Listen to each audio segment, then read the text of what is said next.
Zero starts all numbers, so zero begins everything. जी हाँ, मैं द्वैतवाद और अद्वैतवाद पर बात कर रही हूँ, डुअलिज्म एंड नॉन डुअलिज्म। हाय, मैं हूँ डॉक्टर वंदना, आपकी होस्ट कोच।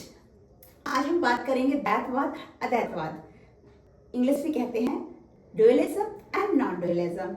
अब ये क्या चीज़ है? हम रोज़मर्रा जब भी आंखें बंद करते हैं सोचते हैं कि ये दुनिया क्या है? क्या ये दुनिया महज एक माया है, सपना है? मैं कौन हूँ? ये दुनिया क्या है? क्या ये इल्यूजन है?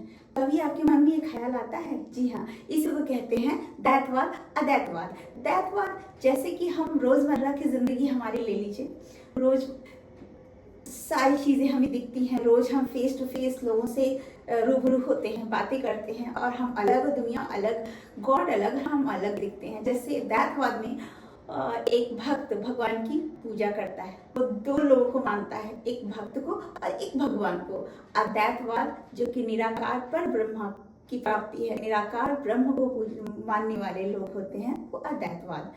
रामानुज कहते हैं कि द्वैतवाद हम अलग हैं, भगवान अलग है, लेकिन वहीं पे शंकराचार्य कहते हैं नहीं, अद्वैतवाद सत्य है, यानी नॉन डुअलिज्म।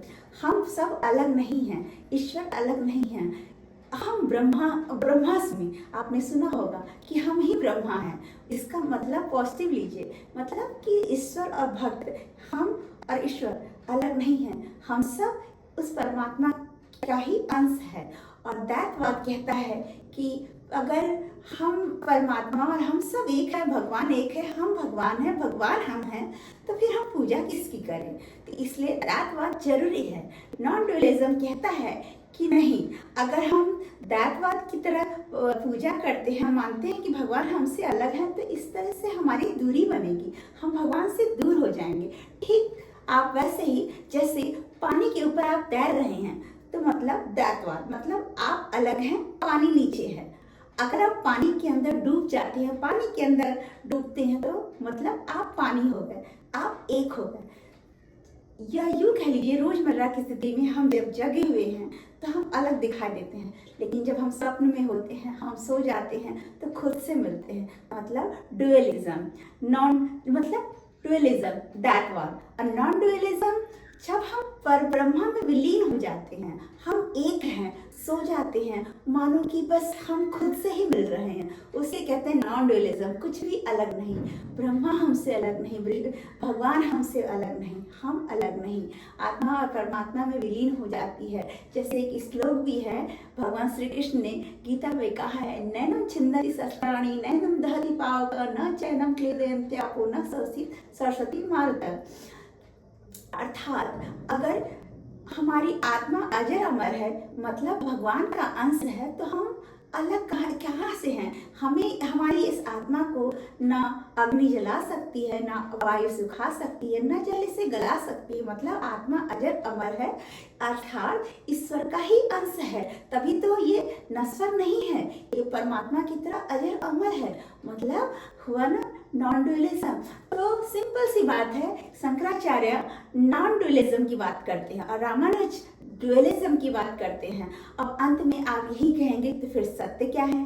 जी हाँ, सवाल तो लाजमी है, सत्य क्या है? जब हम सो जाते हैं, गहरी नींद में होते हैं, तो हम सपनों में खो जाते हैं, महज जैसे राजा है, हम रानी है, कहीं के राजा हैं, लेकिन जैसे ही आँख खुलती है, सारा भ्रम टूट जाता है। कभी कभी आपको ख्याल भी आता होगा कि ये दुनिया क्या है, माया है क्या सत्य क्या है? इस पे सवाल कभी न कभी मन में उठते होंगे। तो यही है डुअलिज्म एंड नॉन डुअलिज्म, द्वैतवाद अद्वैतवाद। द्वैतवाद में भगवान को पूजते हैं हर भक्त, और अद्वैतवाद निराकार ब्रह्मा को मानता है, जैसे निराकार ईश्वर है, ईश्वर का कोई आकार प्रकार नहीं है।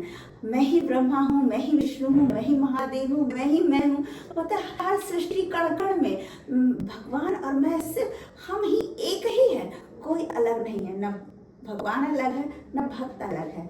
तो इसी तरह से डुअलिज्म जो है, भगवान को और खुद से अलग नहीं मानता। उसी तरह से यदि आप प्रेम को भी देखिए, प्रेम क्या है? यदि प्रेम आपके अंदर बह रहा है, मतलब नॉन डुअलिज्म। प्रेम से बाहर बह रहा है, मतलब डुअलिज्म। प्रेम बाहर बहता है, डुअलिज्म है, मतलब आपकी प्रेमी या प्रेमिका अलग है आपसे, आप हमेशा उसे खोने से डरते रहेंगे, कहीं वो हमसे खो ना जाए। लेकिन प्रेम यदि आपके अंदर बह रहा है, मतलब आपको खोने का बिल्कुल भय नहीं है। मतलब आप, आपका प्रेमी या आप या आपकी प्रेमिका दोनों एक ही हैं, क्योंकि प्रेम हमारे अंदर है, हमारे अंदर बह रहा है। तो इसलिए मतलब नॉन ड्यूअलिज्म का सिंबल है। तो आपका प्रेम किस तरह का है? द्वैतवाद, अद्वैतवाद, ड्यूअलिज्म, नॉन ड्यूअलिज्म? मेरे हिसाब से तो प्रेम में नॉन ड्यूअलिज्म होना चाहिए। प्रेम खुद के अंदर होना चाहिए, किसी को खोने का भय नहीं होना चाहिए। वही असली प्रेम है। खोने का भय हमें रोज मारता है। धन्यवाद।